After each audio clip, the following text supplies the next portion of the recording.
Hello everyone, welcome to our Let's Play series of Wasteland 3. This is Colonel RPG as usual, and I'm very happy that I chose to join me today in the Sans Luce. Or, actually, it's not, it's pronounced the Sans Luxe, I believe. And I'm pressing shift a lot in the game. Really freaks out when I do that. Last episode, I killed a bunch of Dorseys. They were just going around, doing their Dorsey stuff. I also peed on some snowballs. There's a kitty. Beautiful cat. Enormous cat as well. Yawn, says the cat. That's not how... That's okay. And now look at this. This goes in here. Animatronic. How do I get in there? I don't know where it is or what this is, but... What? I don't know what that was. I just wanted to... This requires lockpick. I can do this.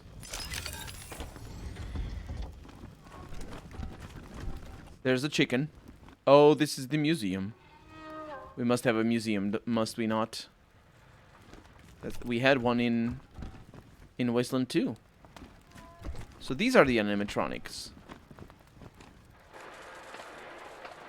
Well, I'm not sure where this is going. Ah, the display is inactive. It definitely pointed here, though. Hiccup. The display is inactive. I assume it's like the thing. A can of baked beans from the bunker where the Patriarch's family waited out the deluge of fire. Canned food like this was all they had to eat. Unlike today when the Patriarch has provided us with fresh greenhouse-grown vegetables. Yeah, the display here, inactive, being like this is the whole display. It's not like a screen or anything. Artificial limbs and augmentations taken from the bodies of defeated Scar collectors after the legendary battle of Pumpkin Center, where the Patriarch defeated the savage warlords of the Eastern Plains once and for all. I think the fact that power... Yeah, this whole place is a gloss, but who wants to hear all the ugly details? I assume gloss means sort of fake, which I was gonna say, but I think that these things are disabled because of the power. The power went out. Yeah. Ew. The original and authentic treaty that united the 100 families under the Patriarch's rule for the safety of the people of Colorado, signed by the Patriarch himself and representatives of each of the families. I don't like that sound. Let it do the sound. I wanna... Is that a radio? Oh, you can't see very well there. So... Oh. Oh, there's music and whatnot. There's things going on. So you see that over there? That's yellow. As opposed to red. A Patriot's weapon, a replica of the rifle Sheriff Daisy used when she fought at the Patriarch's side during the war against the Plains gangs. For her bravery, heroism, and tactical brilliance, he appointed her Sheriff of Colorado Springs. I wonder if we're gonna meet her. I think so. Daisy is a name that... Oh, this works. Daisy is a name that I recognize, so maybe we heard about her. A mechanical eagle in a red, white, and blue top that slumps on a rustic perch. Why, hello there. My name's Old Baldy, and this here is the Buchanan, Colorado Heritage Museum, or, as I like to call it, home. Me and my friends here, dedicated, telling the story of old Saul Buchanan and the refounding of the great state of Colorado, which is just the first step in Saul's plan to bring back the good old United States of America. Now, just stroll from stage to stage and we'll tell you the story along the way. It's as simple as that. Any questions before you go? Yes. First off, the displays are disabled. So I wonder if I needed to come here, and we're going to hear the story now with the displays, but I think this one is disabled. Oh, this one is the only one that is enabled. Tell us Buchanan's story. Well, I don't want to spoil the show, but it begins with Saul's humble start in this very town. And the trials and tribulations he faced uniting the 100 families, defeating the monster army, and bringing peace and security to Colorado. And, in case you were worried, it's suitable for children of all ages. Animal Whisperer 2. I don't have that. I find it weird that we would be able to whisper to this robot, but sure. We're not gonna upgrade that for right now. Did Buchanan make this museum for himself? Saul Buchanan is far too modest for such egotistical shenanigans. No, sir. It was the 100 families who built this place as a gracious thank you to the Patriarch for all he's done for them. Are you the American Eagle? Look just like my picture, don't I? Now, wait a minute. Let me give you my good side. There you go. I gotta admit, though, I'm looking better than I was. Life's been pretty tough on Old Baldy since the world went to pot. Lost a lot of feathers. But now that Patriarch Buchanan's rebuilding America, I'm starting to feel like my old self again. This is an interesting robot here. That's all we want to know. Thanks. Great! Then on with the show! Youngest son of the Buchanan clan. Brave survivors of the fall of man. Baby Saul grew straight like a tree. Could swing a sledgehammer before he was 3. Learned to read and write before he could walk. Finished all his schooling before he could talk. Showed all his teachers a thing or two when he taught them that a fact didn't have to be true. Is Buchanan a man? Oh boy, what a man! The strongest of men. You can say that again. And it shuts down. Huh. A can of baked beans from the bunker. Yeah, and what about that one? The sword of Nelius Dorsey, who led his clan in an attempted coup against the Patriarch. Nelius and the Dorseys were defeated after a treacherous attempt on the Patriarch's life.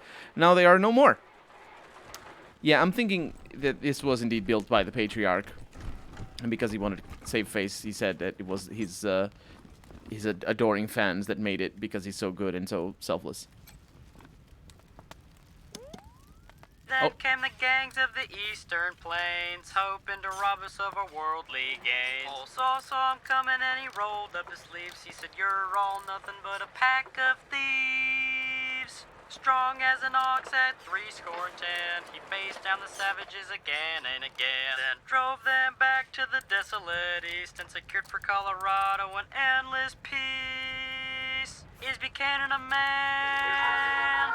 Oh boy, what a man. The truest of men. You could say that again. Ha! This is surreal. But at the same time, like, yeah, I'm not saying that from a gameplay perspective it's surreal. It's surreal from a writing perspective because I feel that it is done by Buchanan. Like, this is so over the top. Anyway. The 100 families came to see O Springs, and all fell to fighting over frivolous things, till Saul raised their heads to the circling wings of the vultures who were waiting to dine like kings. He said that the only way to save the land was to bury the hatchet and all shake hands. So they signed the treaty in a single day and begged him to lead them and show them the way. Is Buchanan a man? Oh boy, what a man. The truest of men. You could say that again. So you can't interrupt that. It's clearly like it's got a theme song. Come on. Also, that one is disabled, or that one doesn't have anything. What is this thing? Uniform of a soldier in the Monster Army, the gang that terrorized Colorado Springs until the Patriarch defeated them and won their fealty. The bullet holes and blood show the fierceness of the fighting. I wish we could actually tell if it does or not. Because I can't see. Maybe we could read into that, but I don't think we're supposed to read into that. We're going to need to fix that generator, aren't we? With the families behind him, Saul went to war and fought all the monsters of Satan's bazaar. He lined them all up and he cut them all down till Flab the Inhaler surrendered his crown. Buchanan spared Flab and made him a deal. If your boys work for me, they'll never miss a meal. Flab signed up on the dotted line. Now his monsters keep us safe in the evening time. Is Buchanan a man? Oh boy, what a man. The truest of men. You could say that again. It's kids. It's a kids chorus. It sounds like kids. Okay, what's going on? I have plenty of mechanics. Let's do this thing. I have 3 mechanics. It's working. And it's green. The world of Wasteland 3 is a weird place. But now we see things going on with these little things on the floor. I don't remember the color of the first one that we saw on the other side at the beginning of the episode, but yeah, we'll see. What is this thing? Well, the Dorseys thought they had a better idea. Believed they could rule by murder and fear. Tried to steal Colorado from our patriarch, but old Saul proved his bite was worse than his bark. Drove out the Dorseys and gave their land to the poor and the needy and the Indians. No mercy for the merciless was his stand, so he hunted the Dorseys to the very last man. Is Buchanan a man? Oh boy, what a man. The truest of men. You could say that again. This is the most blatantly false of them all. And it's written in a way that is meant to be blatantly false to the player. Because obviously the Dorseys weren't hunted to the last of them. Because this isn't about what just happened. This was here before. The Dorseys have a history with the people here of Colorado Springs. But this here is saying that, they were hunted down to the last man, which is not true, as we know. But also, it's not the only lie in here, because there was that one is more subtle, but we know that already by now, or, we should know if we pay attention, that the lands of the Dorsey were given to the needy, and it doesn't, like, we met somebody who was going to be killed because he didn't have food, and I think he lived with the Dorseys, and sort of, like, outside, and the Dorseys were around for them to get in contact with, so while he may have lived in Dorsey lands, or Dorsey's land, or something, I don't think those lands were given as they are written over here. But more specifically, you can read it from a metatextual perspective. The game is trying to tell us that this is all bollocks, and this is like the game has been doing that for a while because it's obvious that it's all bollocks. But it's sort of like hints. This one is the most obvious. Like you can't argue after this one. You can't argue that the game is trying to portray him as a liar, at least partially. Huh. And also he trembles. Never forget that he trembles, because he doesn't like me that I pointed it out. Which is, again, probably nerve damage.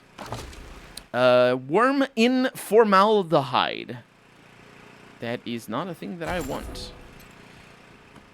Don't need no worm.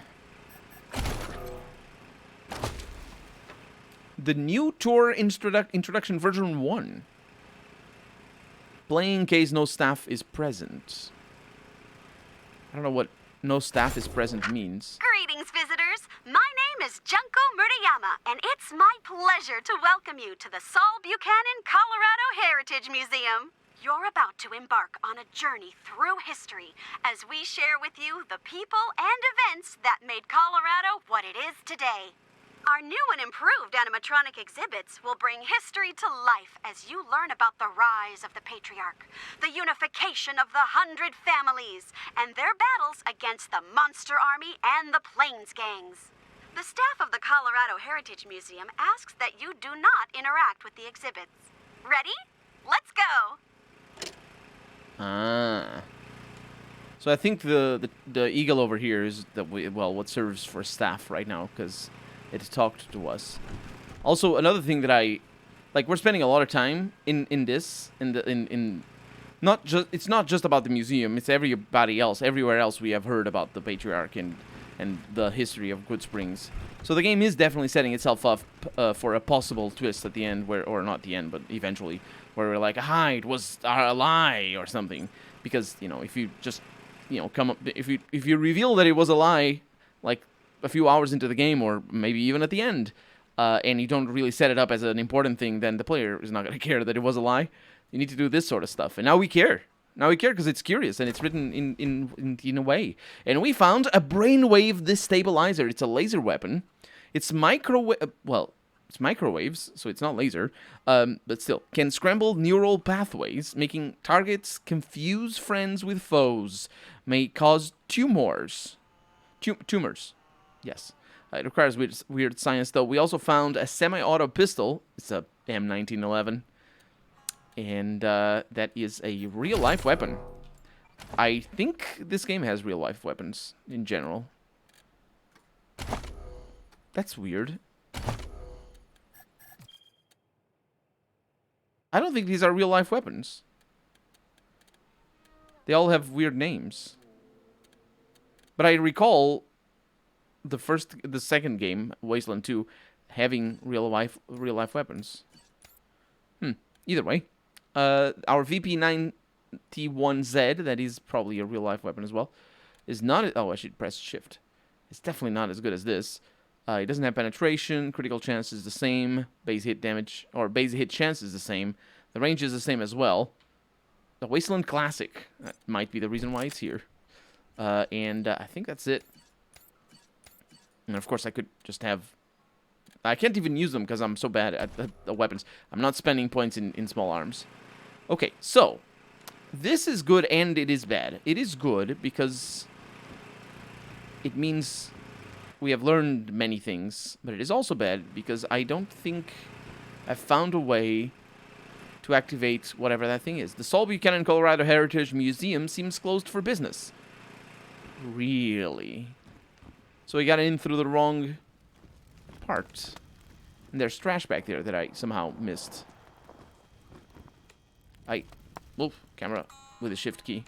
Really doesn't like it. Where is that trash? Oh, trash, right. It says, but it's not necessarily because you can pick it up. It's because it is there. It's how it goes. Okay.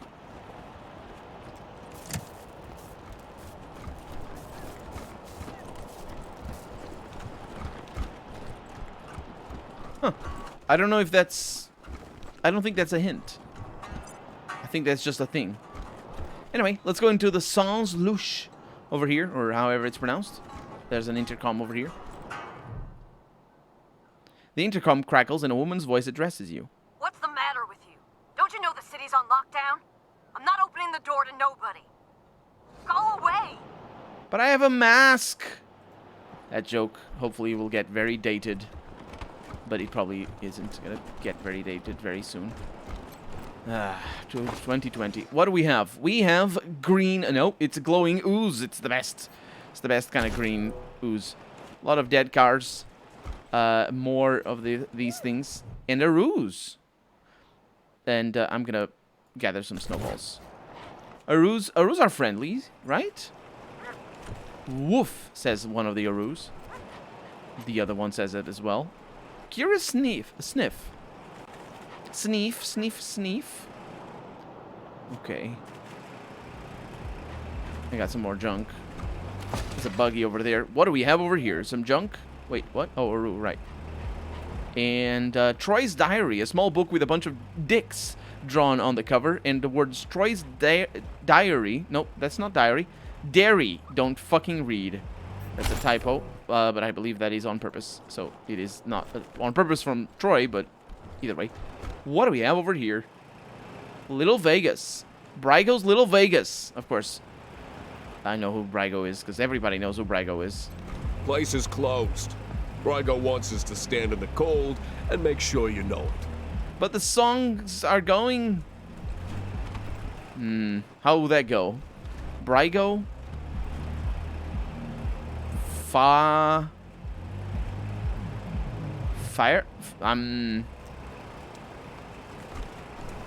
Brygo Fire. I don't know.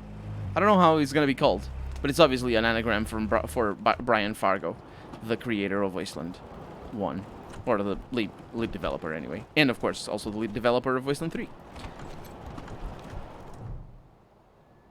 Unshaven and slovenly, Marshal Lipinski shifts his unlit, half-smoked cigar to the corner of his mouth as you approach.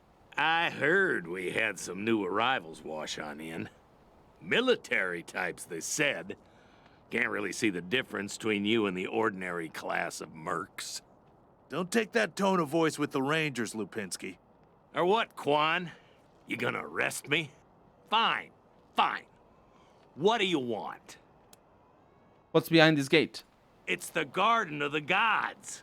Rocks, experimental farms, and now those fucking Dorseys.